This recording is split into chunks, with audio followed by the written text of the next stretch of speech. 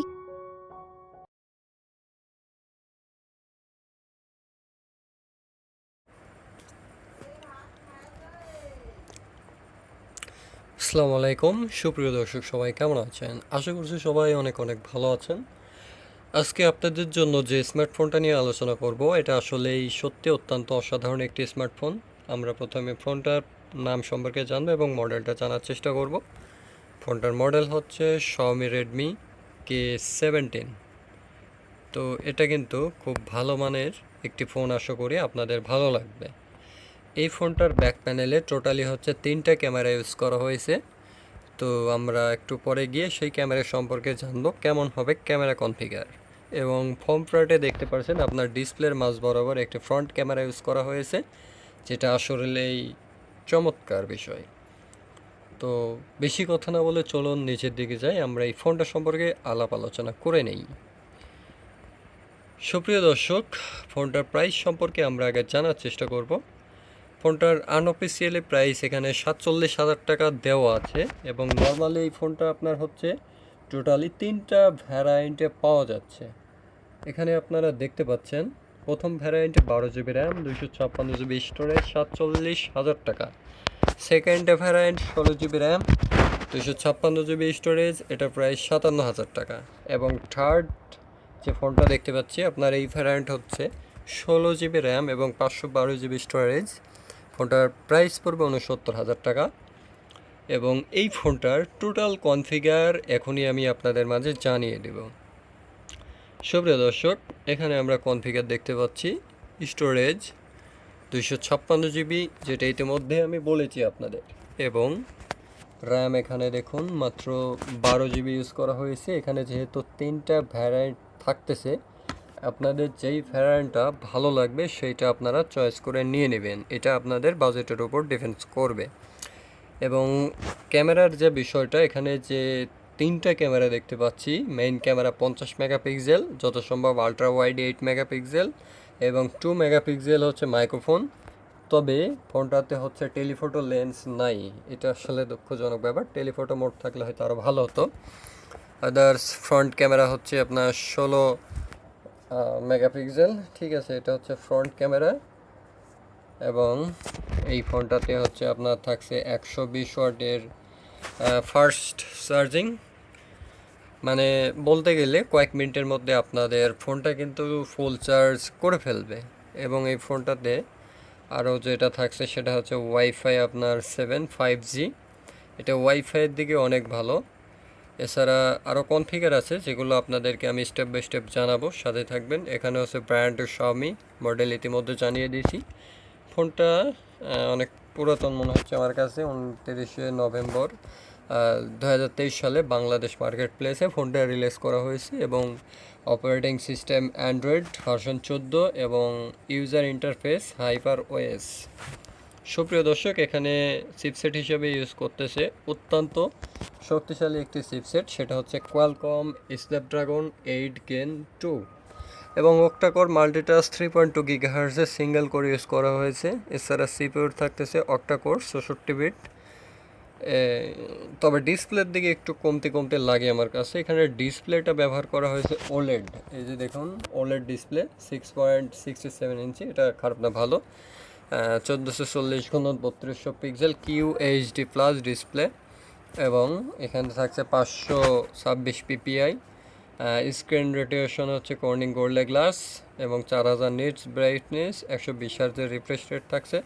Camera quality মাশাআল্লাহ ভালো। তো এই দিকটা থেকে মোটামুটি আমার কাছে ভালোই মনে হচ্ছে। হ্যাঁ, ক্যামেরা সেট আপটা দেখলাম, আপনার রেজুলেশন সব কিছু ভালো। বাট একটা জিনিস আমি লক্ষ্য করলাম, এখানে হচ্ছে আপনার ব্যাক প্যানেলে 4K রেজুলেশন সাপোর্ট আছে, বাট সামনে নেই। এটা আসলে অত্যন্ত দুঃখজনক। তবে সুপ্রিয় দর্শক, ফোনটা আপনাদের কাছে কেমন রিভিউ করা হলো অবশ্যই জানাবেন। ধন্যবাদ সবাইকে। হ্যাঁ।